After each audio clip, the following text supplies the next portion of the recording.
Hey, listeners, just before we get into today's podcast, I just wanted to give a shout out to today's sponsor, the Pretentious Pickle Company. The Pretentious Pickle Company is located at 190 Water Street right here in Plymouth, Massachusetts.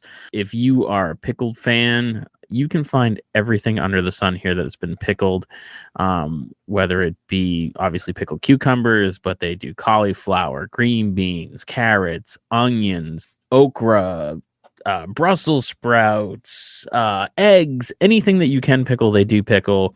It's all delicious. They have tons of things to choose from. It's made right there in their own kitchen, all locally made, all locally sourced. And they're just such a great place to go. So if you live here in Plymouth, by all means, swing down to 190 Water Street and check them out. They are open Monday, Wednesday, Thursday, Friday, Saturday, 10 to 4, and Sundays, 11 to 4. But if you're not local to Plymouth, you can still enjoy Pretentious Pickle Company by heading over to www.pretentiouspickle.com, and you can order right there and they'll ship it to you. So you can get pickles locally sourced somewhere else and shipped right to you, and they're all delicious. So definitely check them out. Thank you to the Pretentious Pickle people.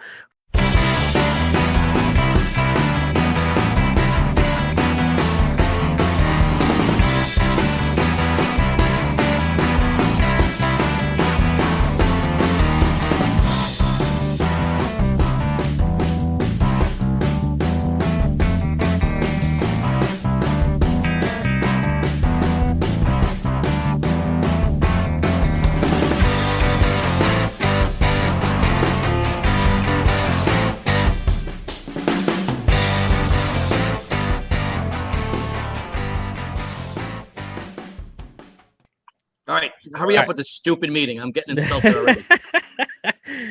Welcome back to the Bar Talk Podcast. I am your host, Andy of Inebriart, and as always, I am joined by the twins, Jordan of Speedwell Tavern and Carl Heine of the New World Tavern. Hello, everybody. And our producer is here as well, Fish. Hello. And today we are we have a guest who requested to be on this nonsense. She was on the Inebriart podcast and thought this sounded like a good idea, and she'll probably be regretting that later. Actress Brooke Lewis Bellas of the upcoming series Red Rooms is with us today.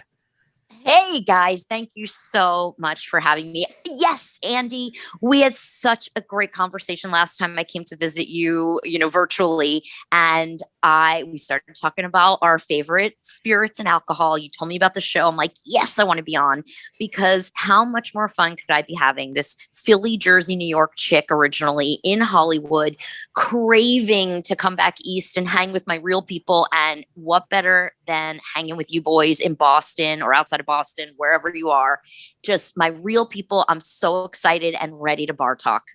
Oh, we'll see about that. But no, it was great to have you on the show. And during that show, we were talking, and you said that you got your start, prior to acting, you were working in the service industry. That's right. So right out of college. So let's go back. So when I was in college, I was the girl. First of all, I was such a Philly, Jersey girl. I was always at the clubs. I released a dance, like one of those bubblegum wiki dance songs when I was 21 in college. So I was doing the whole club scene throughout Philly, Jersey, New York, right? Performing. And then I was going to go to law school and give up my dreams of acting. And I figured, well, what better than having, a side gig bartending. And then I said, I'm not going to law school. I'm going straight to New York. I'm going to just take a chance and live out my dream. And then I thought, well, better have a backup for sure. And I went to bartending school. I mean, what a geek am I? I went to bartending school. And by the way, guys, you're not going to believe this one. I'm so competitive when it comes to me. I ranked number 2 when I graduated my school with my certification. Competitive bartending school. I mean. Yes.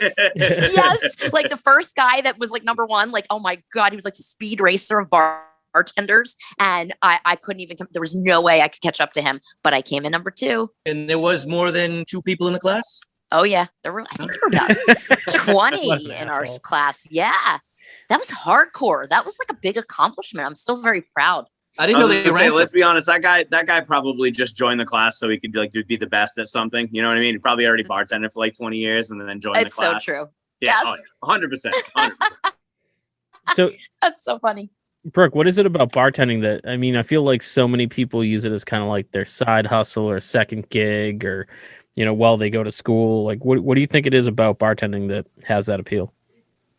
Absolutely. So I think I can speak for myself as an actress, now producer years later, I think any creative industry, you and I stress this for any creatives listening because it drives me nuts when you go, okay, you have to have the quote unquote backup plan. But the chances of scoring a TV series or a big movie and making that big chunk of money like tomorrow when you're starting out in the industry at 21 are slim to none. So you have to have a realistic plan. And if you're going to live in New York City, if you're going to live in Los Angeles, Atlanta, even Boston and perform, you need to have I call it a support job, right?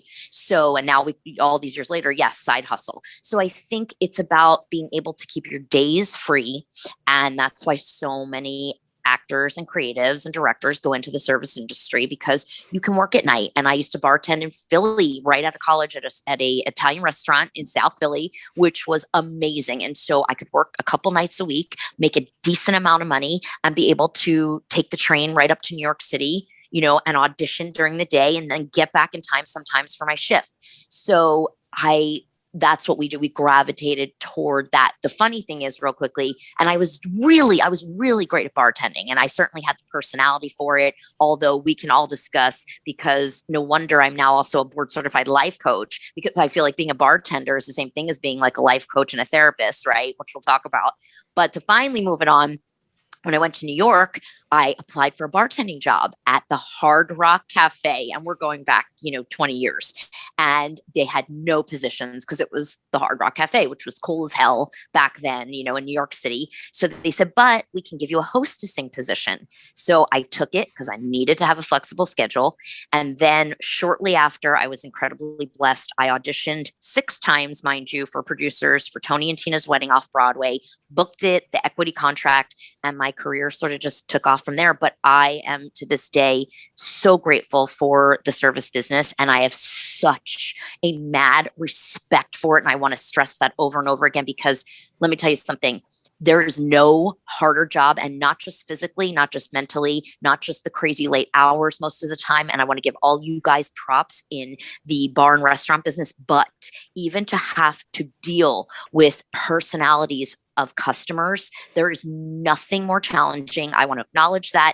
And it showed me, I think every actor, director, writer should have to at some point work in the service industry to learn how to treat service industry with respect. I'm done. Amen. I'll go on my tangents and then I'll shut up. No, that was fantastic. I was just thinking how Brooke said that bartenders are like therapists. I assume that's why Carl hangs out with a lot of bartenders. But yeah. Pretends to be one, which makes me nervous too. Because I have less problems than my customers, I'll tell you right now. Uh-huh. And Brooke, by the way, if you're still looking, I got a couple of shifts opening up. No, you're too sweet. I'm very fortunate from Tony and Tina's Wedding thereon. I've been very blessed for the most part, all through the ebbs and flows of my career, to be a working actress and producer and in Hollywood. And I'm so grateful. But let me tell you, I'm a big tipper, and I believe in really acknowledging and properly doing proper gratuity at all times with anyone who serves me. You were working a couple nights a week over in Philly. Like, what was their last call? What time was their last call? Was it late? Like you said, the benefit was having days open so you can do the acting thing and then having to go do nights. I'm just wondering how late you were stuck at work before you had to show up to a set or something the next day. That's a great question. So I think, and you guys can correct me. So it was an Italian restaurant in South Philly. So we were open. I think the bar, in fact, if I remember correctly, was open till 2. Usually during the week I would work. And of course I didn't get the weekend shifts right away because that's, the big money maker. So I'd be working during the week, which was great. And they'd let me out by about midnight. And then, of course, we'd stay and hang out. We'd have Italian dinner, and we'd have some great wine and some great, drinks and cocktails. And we had so much fun. I remember it was such a great memory for me. And, that's it. Yeah, that's what it is. Sometimes like you get stuck there at late night, like, oh yeah, my shift ended at 2. or 2:30, but you get stuck there until dawn because you're just raging with all the people you just went to war with for 9 hours, you know? So that's kind of the beauty of the business. That's why a lot of people, I think, we talked about this a lot on our last episode, stay in it, is because that feeling is kind of hard to match in other industries. And I'm sure you have something parallel to that in when you're working on a project. You're a producer too as well, right? Correct. Yeah. So I'm sure that satisfaction of working like hand in hand with people side by side, and you know, at the end of the day, having that cold drink is pretty awesome. I'm sure there's some relation there, I think. 100%. Listen, hey, for those who are listening who don't know the film industry, the very, very, very last shot, literally film shot, now digital shot of the shoot, of any film shoot, is called the martini. And that comes from old school Hollywood at the film studios. And they would say, okay, no drinking on the set, no drinking after set. But once we get that last shot in, we all party. And so there is absolutely, it's a celebration. I mean, and I'll tell you, for a couple things I want to say, you know, for an actress who I'm very conscientious and have to be, I'm shorter, I'm more voluptuous, I'm much more East Coast ethnic, you know, and I'm working next to super, super skinny, beautiful actresses in Hollywood, models all the time. And like, for me, I have to be mindful of my calories. I have to be mindful of my health. And so a lot of times for me, if I have a really early, you know, call time on a set the next morning, I'm unfortunately not able to go out. And it's happened to me a lot on location, on sets and stuff. I'm just not fortunate enough to be able to go out, you know, pound a couple drinks, and that, because after 2 drinks, I'm like on the floor. So I can't be one of those actresses who can do that. But at the end, oh, I will party like a rock star. You know, another thing I want to say that you alluded to, and I think it's important for any creatives who are listening to, you know, especially in Hollywood. And it sometimes makes me sad, but then there's sometimes a light at the end of the tunnel too, where I have had friends who I've gone to acting school with in New York. We moved to Hollywood around the same time. They became, you know, lifelong servers, bartenders, right? And initially it was a side hustle career that they chose to do to keep their days free to audition or to be able to go back and forth and have somebody, you know, that's another asset, to have somebody that can cover your shift, you know, whereas if you're working a day job or 9 to 5, you can't just have someone come in and cover you. So that's another beautiful thing about the service industry with actors and creatives. That said, you know, on a positive note, I have found so many people who loved it so much, had their creativity as a bartender, let's say, being fulfilled to be able to make creative drinks, to be able to use their personality, you know, to be at the forefront of everything at the cool lounge or bar or hotel bar, what have you, here in Hollywood, and became career bartenders and make probably more money than they ever would have made as an actor, you know. But then the other side to that, which you kind of, it just made me, I felt like intuitively when you were speaking, it came to me, is for any creatives listening, you know, what you don't want to do is allow yourself, if your true destiny dream is to be an actor, writer, director, what have you, you know, you don't want to allow yourself to be seduced, I want to say, by, and we all know, especially here in Hollywood, you can go on a Saturday night, work at some luxury lounge and make, you know, $5,000 in a night. Like, you don't want to be seduced so much by that it takes away, and you're partying every night. And I've seen it happen to people where, you know, they're up and doing the red carpet thing and partying till 4 a.m. and then miss their auditions the next morning. And that's what made me think of it when you said that. So you want to stay true to who you are, what your dreams are, what your plans are, what your goals are, and try not to deviate. But there is a happy medium. I mean, I think that's like an interesting point. Because I mean, we've always talked about how flexible the bar industry can be, but the idea that you can just have someone cover your shift if you're in a place that allows that sort of thing, it does really free up your ability to kind of whatever your side hustle. Yeah, but it is a black hole too. Like that lifestyle, like we were talking about in the last episode. Like, why do we do this, quote unquote? You know, that freedom, that social. It's almost an overindulgence of all the things you want to do in your free time, and you get to do it while you're working. So for an actor, you know, looking to get their career boosted. It's a great way to supplement your income, but don't get lost in the sauce, as they say, either. Stick to your goal. And there are a lot of parallels, but you can get trapped easily. You're looking at a guy. There you go. And it seems like you can get trapped real easily because a lot of that yearning gets satisfied quick and easy by the restaurant industry, but it's not your ultimate goal. So, and it seems like both industries have like, it's very easy to kind of fall into the drinking too much and partying too much. Was that ever difficult for you, Brooke, in either to kind of keep it under control? So we're asking for advice.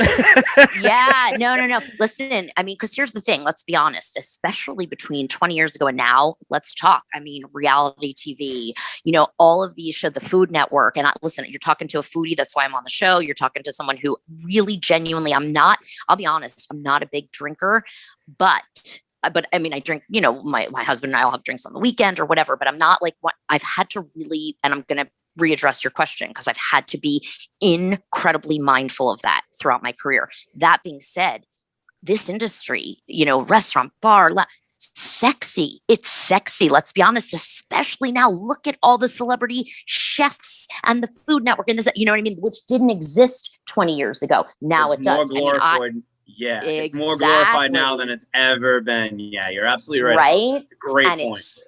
It's sexy. But you have to be the right person to get into the bar industry, restaurant industry.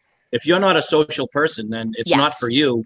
And I think a lot of people that are seeing these shows and all the sexiness of the restaurants, and they see it's almost like a glamorous life. It's not like that. It's a lot of work, and it's if nobody comes to the of restaurant, work. you're not going to make any money. So, 1000%. And you know what? It's so much work. And it's the same thing that the outside people see with my industry. I mean, even my friends, bless them, that I grew up with back east, right? It's, you're in Hollywood and you're doing red carpet event pre-pandemic, obviously. You're on red carpet events every night. You're at these crazy parties and mansions, and absolutely. But they do not see the amount of work, blood, sweat, tears, money that actually goes into paying to play. When I bring it up because I'm acknowledging it, I'm well versed in the bar and restaurant industry. People think about this. It's like you're shot at making a film. Here's a great analogy that you're going to love. You're shot at making a film that blows up to like A-list status and makes millions. Is this probably the same percentage of launching a new bar or restaurant or even a cafe and having it become A-list and making it like making millions, right? I mean, it's so like paralleled in that way. Trust me, I know. And you heard it here first. I heard it here first from the source. Yep. And trust me, I mean, I wouldn't mention, but I've been a C-list celebrity and from New York to LA for 25 something years, I was 20 right out of college, and we're going on 25 years. And I've partied with the best, and I've partied at the best places from New York to Hollywood, and know some big time, club owners and stuff. And I have seen the demise. I have seen the toxicity, and it's really, and that's part of why I understand your industry so much as mine. And so to answer you about the choice of the drinking, again, look, I mean, and I could tell crazy stories where when I was a bit younger, even 10 years ago, my girlfriends, and when I was single, I had single girlfriends and we would go to these huge TV network parties, and again, I mean, my girlfriends are hot and, in great shape. And like, we'd have 2-3 cocktails and be on our faces, we'd be on our asses after dancing, like I'd pass out on the floor. And that's not something to be proud of. I've actually had publicists and managers like say to me, be careful. You cannot present yourself like that in public, like you and your girlfriends. I know you're having fun, but like, be mindful of the drinks. And you'd think I'm talking about drinking, 8 cocktails. I'm talking about 2-3. And that's how quickly it hit me and my other girlfriends who were small. So we just really had to like reel it in, make a choice, and I'll be honest, like I said before, going on set, like, especially when you're on location, especially with like an indie film. And I've had some of the best experiences and memories of my life. Like, I mean, we were in Michigan shooting, I'll shout out to The Morning, which just released on Amazon Prime and Tubi TV. And we'll talk about film stuff later, but let me bring it up because what a fun cast and crew. We bonded like crazy. And when that happens and you become like a big dysfunctional family, just like working at a bar, your natural instinct at the end of a 12-hour day, 12-hour shift is to go booze it up, and play pool and all that fun stuff. And like, so, and some of the actors and actresses could handle it and still wake up the next morning without puffy eyes, without a puffy face. I call it carb face. They can go do shots and have pizza and be fine the next morning. I can't. So I have to make a choice. I always say, and I think Andy and I talked about this on the last show, like with every choice, there's a consequence. So if I choose to go do that and get 2 hours sleep and then have to play a pretty sexy character on the film the next morning and be up in 3 hours, the chances of me looking, thinking, feeling my best and delivering my best performance are slim to none. So it's not worth it to me. And trust me, you're talking about like, I told you I started in New York off Broadway, Tony and Tina's Wedding. Oh my gosh. I mean, that's a party show. So, and I could reveal stories that, your listeners would go nuts. I mean, sometimes people during the show, we'd have like all the crazy, Italians from Long Island come out or the Irish from Queens come out and bring blow and bring, and be drunk off their asses on the floor. And we're talking 20 years ago, I'm not saying I did the blow. I'm saying they would rock star party. Yeah, I'm making a note of that, by the way. That's fine. I was not. I was working. She's a 2-drink chick. Don't bring the blow. Yes. That's it. I'm a cheap date. I told my husband when I first met him, I'm a cheap date. I'm letting you know now. He's like, good. So like, but I have to be, for me personally, I know how I have to be my best the next day for a performance. So I have to choose not to party it's sad because sometimes I'm like the one who's like, I'm such a loser. I'm like, oh my God, I'm leaving set. Everybody's going to party and I'm going home to sleep and study my lines. But that's what works for me. And then again, I've really found, and I'm advising you guys and listeners, like, everything in life is a balance. And I think as we get older, we realize what works for us, what doesn't work for us. And for me, I found a great balance between work and play. And trust me, I work my ass off and I also before pandemic, but play my ass off, and I've had a lot of fun doing it, but I'm very mindful. But then, like I said, when we wrap and have that martini that night, we just did it again. Shout out to my TV series that'll be coming out streaming titled Stripped. And we shot in Reno, Nevada. And I'm going to shut up after I say that because Reno, Nevada, I mean, you want to talk about a nonstop party for a month, right? So you better believe the last night we shot, I'm like, by midnight in Reno, I doubt it. I was. Oh my gosh, I really was. I was a producer on the shoot too. It was a grueling shoot and a lot of work. And we were out of town in December of 2019 and we all worked our asses off. And so the guys went out to party and they were drinking, drinking scotch and cigars and at the casinos and playing. And I went to sleep. But the very last night, shout out to the whole crew, to Court and to Nick and everybody, and Mark Klebanoff, our director. I mean, Louis Mandalore from My Big Fat Greek Wedding. We went to the steakhouse. I was like, I'm ready to roll. Like, I was like, I've been good this whole shoot. Let's do it. And I was like, I think I was doing steak and I was doing makers and just, oh my gosh, I ate my face off, drank my face off and had a blast. I can't imagine on work. Like usually when as restaurant people, we work on something, it's for like a day, like, I mean, we work every single day. That's not what I'm saying. But like for an event like that to like kind of compared to working on a project as big as a film, it's, maybe we'll do an event for a week, Carl, like something like that. Or like I maybe the arm wrestling event we do. And that when it's done and you realize you don't have to do anything anymore, I can't say I'm as disciplined as you. The arm wrestling event I feel that one for fucking at least. I'm like that after we do a podcast. No, you're like that during the podcast. Yeah, we just saw you pour a bit, bro. So, Brooke, I got a question for you. You're out there with your crew, producing and acting and doing whatever you're doing. And you're in, let's say you're doing it in the middle of nowhere. So you all finish up, you go to a local bar, restaurant. How do LA people, how are they considered in that restaurant? You said you were a big tipper. Are you can I get this without the tomatoes and I'm a vegan and I don't want this and I don't want that? Or are you just give me the big fat juicy burger with everything on it? How are you guys perceived, these actors, when they go into, let's call it a normal non-LA restaurant? That is such a great question. And you know, I'm going to give you an honest answer. I am a big fat pain in the ass. So, but because I'm always on some diet when I'm filming, especially, and I have horrible allergies and I'm a big fat pain in the ass, but I'm always gracious about it. Because of what I learned at a young age in college of working in service, I'm always super gracious and I'm not one of those that sends my food back. That being said, I've witnessed and experienced, I do. I mean, there are LA attitudes and I'm around it all day long. And, I'm always going to be a Philly, Jersey, New York, East Coast chick, but I have seen it where the rudeness to the servers and the demanding, but it is comical. Like sometimes, I forget sometimes now and it's terrible because I am an East Coast chick, but like I'll go to like some remote place and I'm like, oh, can I have a latte with almond milk? And they're like, what? They're like, what's almond milk? So I do run into that trap. But again, I personally am always gracious.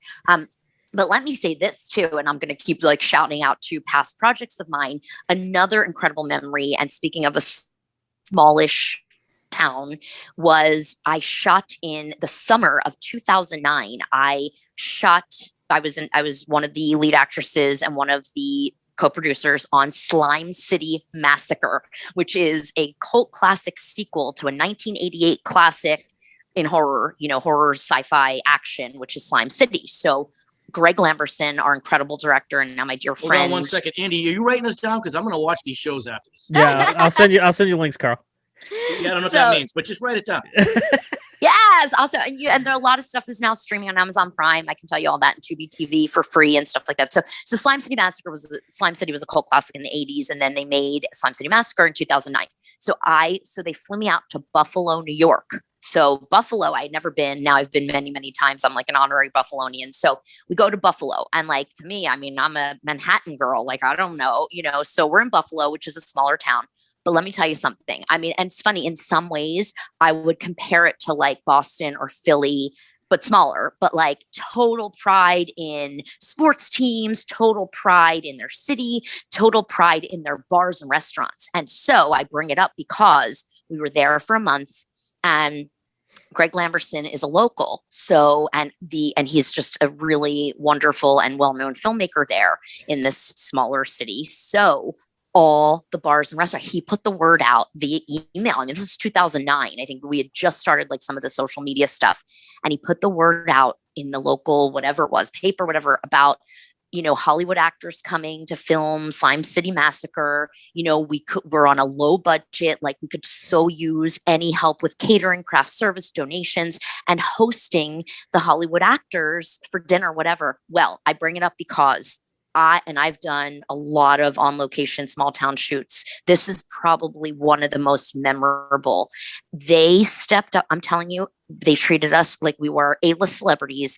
Every single night, a different bar or restaurant hosted dinner for us. And we're not talking like, the 100-person cast and crew. We're talking like the actors, so they would have 10 of us, like the actors would go in with the director and producers, and they treated us like gold. And it was insane, and free dinners all the time and free cocktails. And of course we would tip well and take care of the servers. And it was such an incredible experience. So I have found, funny enough, in smaller areas that we film, the server community has like really stepped up. Plus, and now it's changed a lot too, 10 years later or what have you, because now when I go away, even to Vegas, let's say, my publicist will hook it up at a restaurant, and the exchange is, okay, but will Brooke take pictures and tweet and Instagram and whatever that she is here? Can we take photos with her? Whatever, even at my level. And so of course I will. Like for me, that's just what I believe in. Like I'm in such gratitude. Like you want to treat us to dinner, like 100%, it's the least I could do, So I know I just went on and on going around about the answer to your question, but there you have it. Like that's how we've been treated and how much we appreciate being hosted when we're on a lower budget. You guys know the cost of food and alcohol and what that saves us when it's donated or we're invited to dinner and drinks. Yeah, Carl makes us tweet out that we're there too. Anytime we're at the New World Tavern, he makes us tweet out. He doesn't even know what a tweet is. It's helpful for the rest. Yeah, that's all. It just helps. I'm for the watching restaurant Slime as well. City, If you let everybody know you're 2009 there, then you know what? It's people helping people. You know. Absolutely. Absolutely. Do you guys want to do some questions? Yeah, sure. Let's do some questions. Why not? So all right. The first question is from Carl Heine, and he would like to know what is a key grip? So it is part of the lighting department. So there's a grip, there's a key grip, there's a best boy, and it's really, I love the grips. The grips are usually, God, when I was young and single, I used to date all the grips. Like the grips are like the macho guys. I used to be a grip. Were you a grip? Were you a grip? Seriously? No. Oh. Well, there you go. They were always like the macho, like buff guys that like were strong enough to handle the equipment, you know? So they help with the camera, the AC, first AC, second AC, camera, lighting, DP. That's all like the lighting department and equipment. Oh, see, I learned something today. There you go. Our talk is always and educational. You got shot down. And you got shot down. She's married, Carl. I can still but flirt. she doesn't My know husband that. lets me. No, My husband doesn't mind if I she's flirt married, from afar. I am married. Her husband's probably Tom Brady, for Christ's sakes. No, but my husband is a retired fire chief, so I got the hot macho guy, you know. There you go. But he's cool as hell. I got my key grip, right? But at a fire chief. But he's cool as hell, and I had to actually import him from San Francisco because LA guys, they're not our East Coast. You know, I mean, it's really sad just to like rag on, speaking real quickly of like LA guys and restaurants and food. Like, it's so sad when I would go back in the day on like Match.com and go on a date to like a really nice restaurant or wherever, go to a bar, and I'm eating 3 times as much as my date. And he's like moving the fork around on the salad plate, like, you know, because he won't eat because he's so concerned about his body and weight and health. You know, it's like dating an actor, big no for me. So yeah, I went through that enough, and I finally got a real man who eats. Don't do it, Carl. I know you're thinking about it. Don't do it. I've been on a weird diet for like over a year now. I see Carl licking his chops over there. Like to bust your chops? Yeah, I guess I did it myself. He mind fucked me there real quick. No, it's fine. Right. I mean, I'm always on a diet. Dieting's fine. But when you're like a chick and you're out on a date with a guy and you're like eating a steak and he's like taking like a salad and eating 1 lettuce leaf, that's a problem. I didn't start dieting until after I got married. So there you go. There you go. You know what I mean? What does that mean? I don't know. Just trying to fucking stay alive, I guess. He wants to look good for his wife. Come on. Yeah, I didn't let it go. There you go. Should be the rough and tumble kind of guy, like, you know, fire chiefs and me. Yes. Yeah, you. Yeah, you're right in line with fire chiefs, Carl. All right, questions. Let's go. All right. I was trying, man. Brian Hernandez might be a stupid question, but is it possible to patent a drink, and can you make money off of it? It's not a thing, is it? Yeah, I wonder. Like, all right, so you can like come up with a recipe and maybe patent it, and the only thing that's going to get patented is the name of the drink. The ingredients are made, trademark, right? Yeah, the ingredients are made by other people, so you can't like drinks are made in a bar. So like someone can just say, so let's just say Sex on the Beach, right? Oh, which is peach tree, orange juice, cranberry, and I think there's some vodka in there too. Well, someone can just change the amount of cranberries in it and call it Sex on the Beach and be like, well, this is my version. But you're like, there's no way to, I don't think there's any way to legitimately, if your motivation is to trademark your drink, then it's probably to make sure no one else makes it. And that's just, sorry, that's just not going to happen.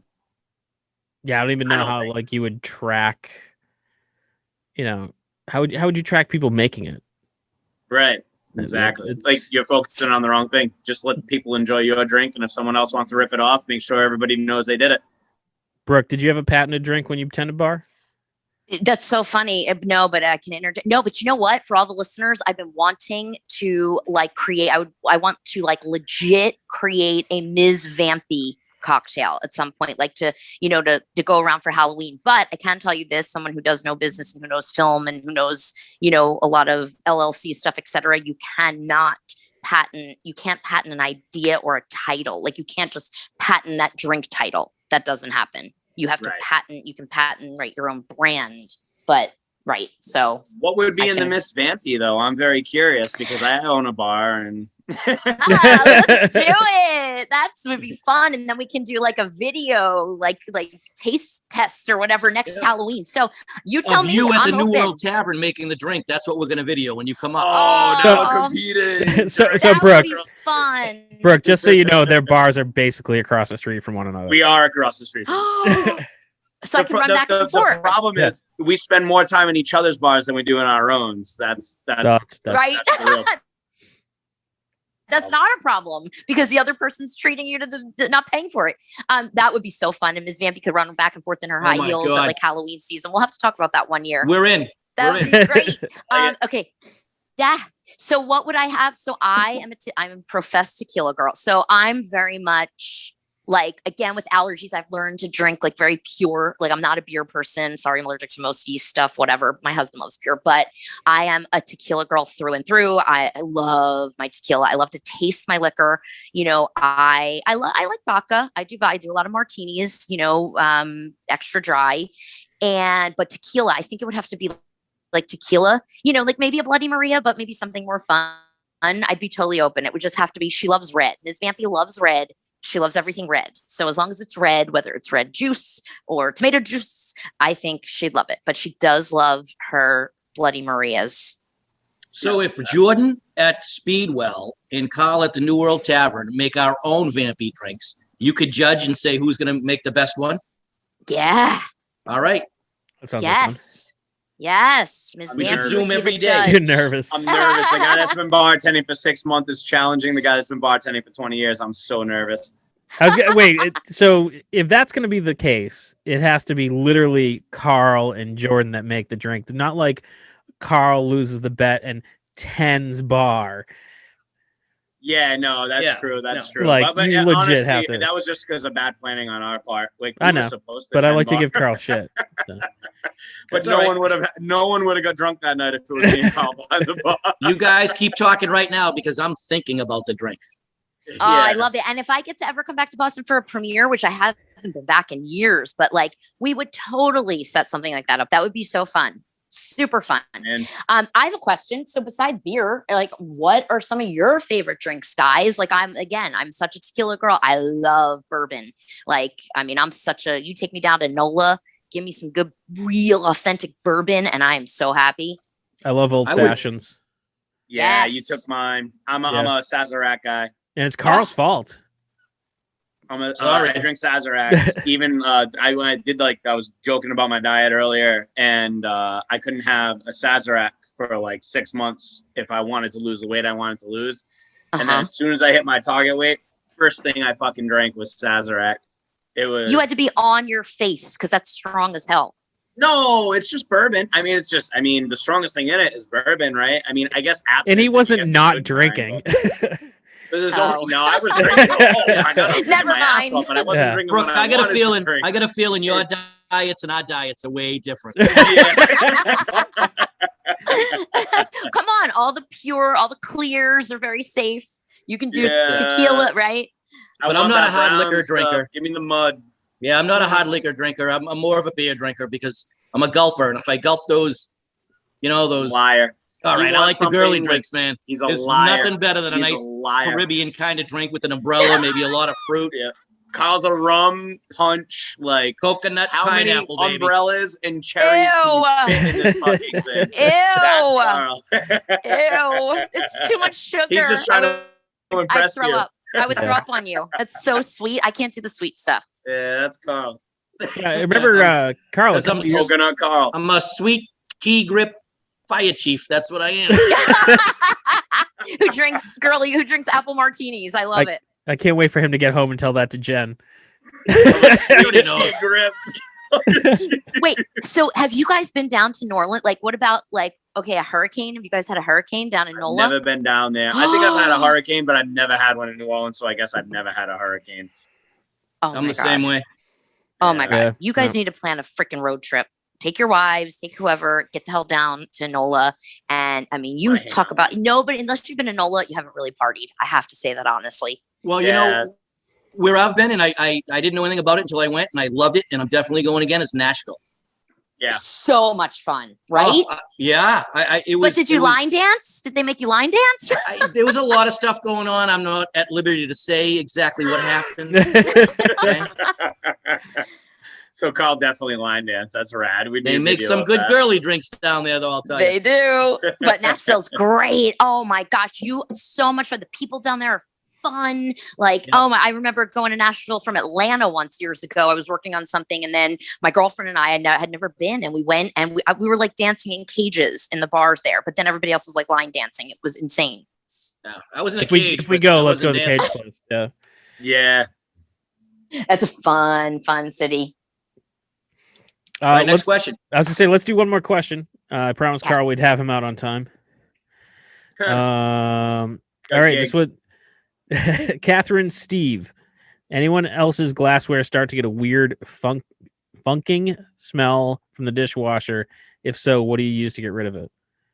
You change the soap on your fucking dishwasher. Yeah, that doesn't clean out the screen.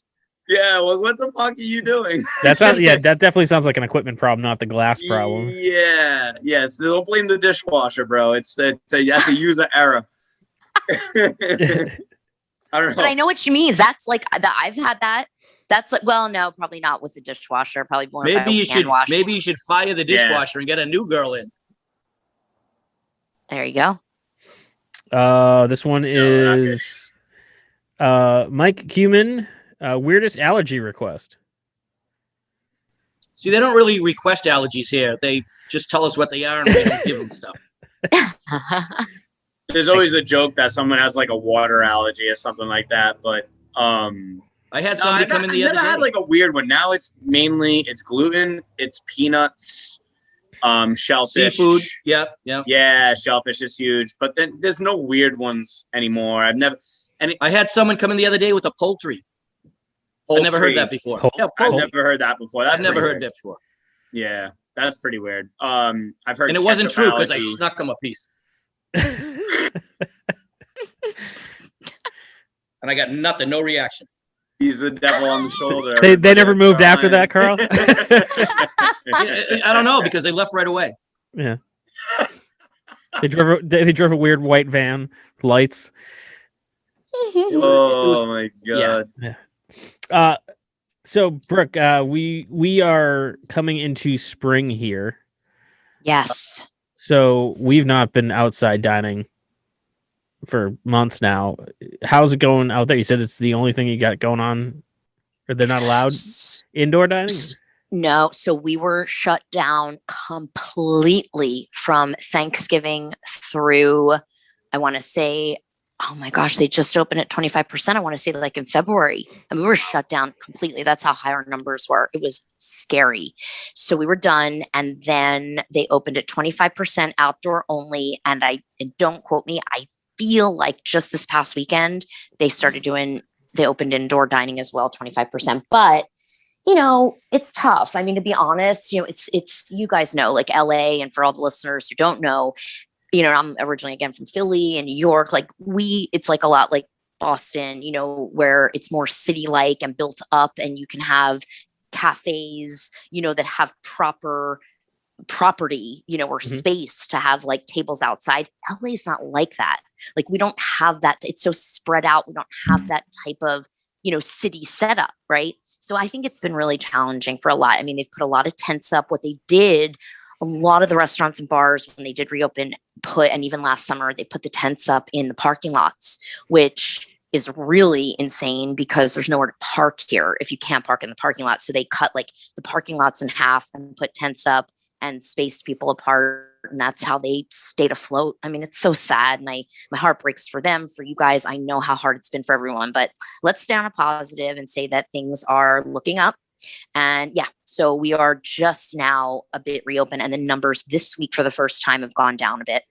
Yeah, ours have actually just kind of started to come down, and that's part of what I was thinking. is I was going to ask you if you have been going out like for pretty much this whole winter. I've gone out a couple times, but not very often. And like, I haven't been hanging out with my kids because, the numbers were so high, and now it's finally starting to come down where I'm like, hey, maybe I'll get around to finishing that mural at Speedwell. Yep. No, we've been really. Knock you for that. I haven't pressured you. I know. It's been in my head though. No, I've been very quarantined, self-quarantined. I have a lot of health nonsense and allergies and like rheumatoid arthritis stuff. So, they've said you have to be extra careful. So my husband and I have been extra careful, but on a positive note. And one day, if and when you guys ever come out to LA, you'll reach out to me and you are more than welcome. We have this really cool townhouse and we built a bar. We have a rooftop deck that faces the Hollywood sign. So I'm very blessed. Oh, that sounds awesome. Yeah. Right. Yeah, and my husband's retired fire chief. So he and his buddies who are like guys like you guys, which is so fun. He's like, my dream, I have to have a bar on the rooftop. So they built a beautiful bar on the rooftop, like beautiful with a fire pit. So we are like, so I have to say, I'm so grateful and blessed, but like we've had even through, and it's been 78 degrees here and stuff. So we'll just sit up on the deck at night, and we'll have a bourbon, I'll have the Makers or Knob Creek and just sit by the fire pit. And we're like, okay, you know what? We can stick this out. We have each other and we have this beautiful deck. And like, we're like, you know what? I'm facing palm trees. Like I know every day how lucky I am, and we just chill and we're like, the pandemic will end and, life will resume. Who knows when, but until then, let's do our part to be extra careful, That sounds awesome. So Brooke, this is last call. This is the part where we go around the table, whatever, around the Zoom call, and anybody can plug whatever they feel like plugging. So we'll start today with Jordan because he always steals mine. Go ahead, Jordan. Sweet. God damn it. Brooke, I just listened to your NBR interview, and my favorite part of the whole thing, the previous interview you did with Andy, was how you talked about female empowerment and body shaming and today's International Women's Day. And today is, don't steal my thunder, Andy. Sorry, man. Today is International Women's Day. I was getting to that. Oh, sorry. So I just wanted to thank you for being on the show and all the work you're doing. For those things you'd mentioned, being an artist and an actress that is sometimes surrounded by people that have a certain body type that Hollywood demands. And you've been a sort of, leader in the charge of saying, hey, listen, we come in all shapes and sizes, and that's men and women. But today is International Women's Day, and I just want to say thank you, and I appreciate all the work you're doing. That's huge because there's definitely an issue there. And there is a stigma that comes with Hollywood that every actress needs to be a certain build, size, color, whatever. And love the work you're doing. And thank you for joining us today. Thank you so much. I'll respond quickly. Thank you so much for acknowledging that.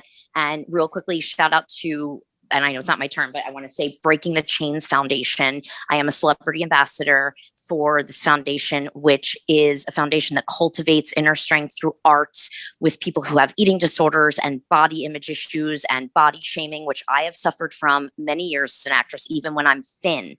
So thank you for acknowledging that. And yes, that extends to men as well. So I will let you guys continue and I will go at the end. Thank you. Thanks, Brooke. Carl Heine, what do you got? Well, I was just about to say the same thing, except for all the women's stuff. But yeah, so I think I have a crush on you, Brooke. So if you want to come up here to the New World Tavern in Plymouth, drinks are on Jordan. I love it. I'm honored and I will. How's that? And I'm going to send you a picture of my Vampy drink. I love it. Let's do it. Okay. Nice. Fish, you got anything to add before we go? No. I got nothing.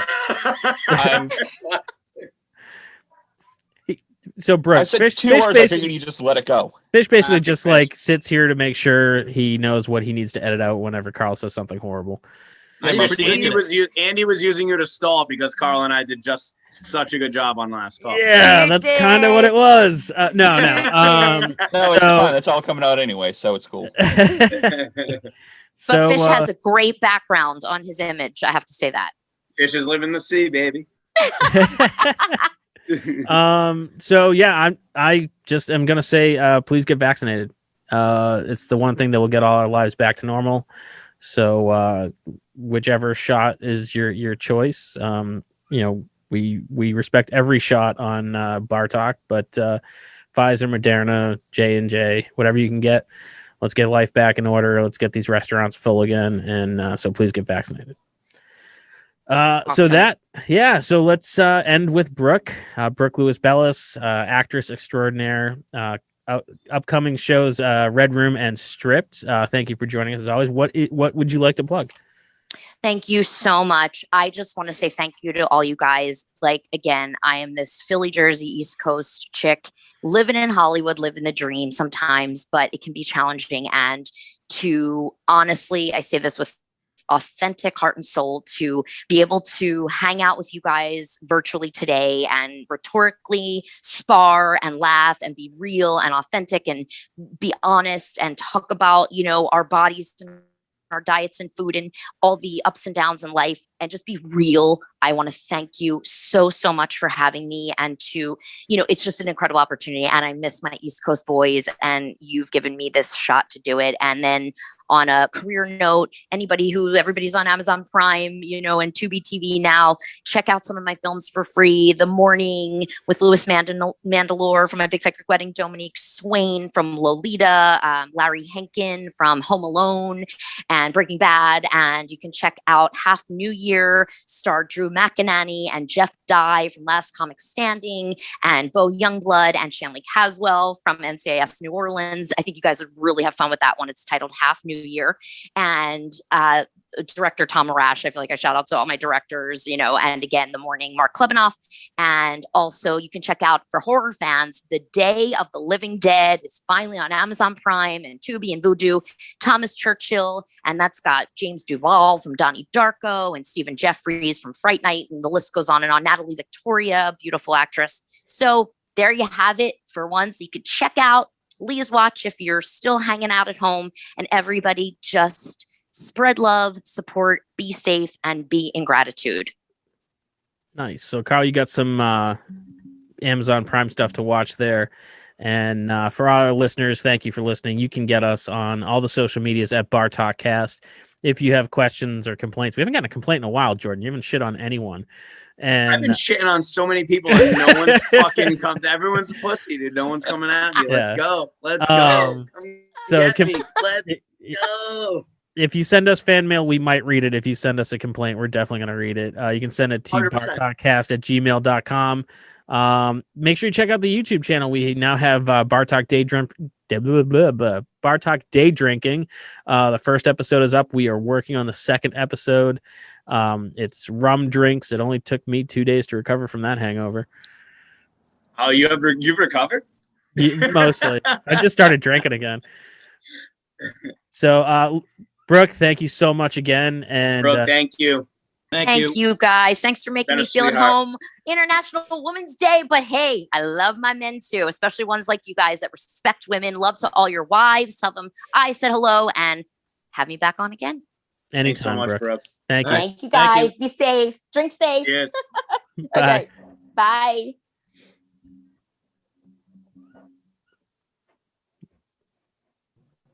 Thank you, Andy. Thank you, Brooke, so much. Thank you so much. Tag you in the post when this comes out, just like last time. And if you have any questions or anything, just let me know. You got it. And I will come back again. Maybe at Halloween. That would be fun. Yeah, that'd be the best. We'll do a Ms. Vampy thing. For sure. That sounds like a plan. Let's do it. All right. You be safe and love to your daughter. Oh, thank you. Okay. Bye. Bye. Thanks for listening to today's podcast. You can find us on all social medias at Inebriart or on Instagram at Inebriart6. You can email us at inebriart@yahoo.com. And make sure you listen to the other podcasts on the Inebriart Podcast Network, including Bar Talk, Old Colony Cast, Retro Redoctopus, America's Hometown Horror Podcast, and our newest one, Theme Park Legends, a podcast about working at theme parks. What else? And we'll catch you again next time.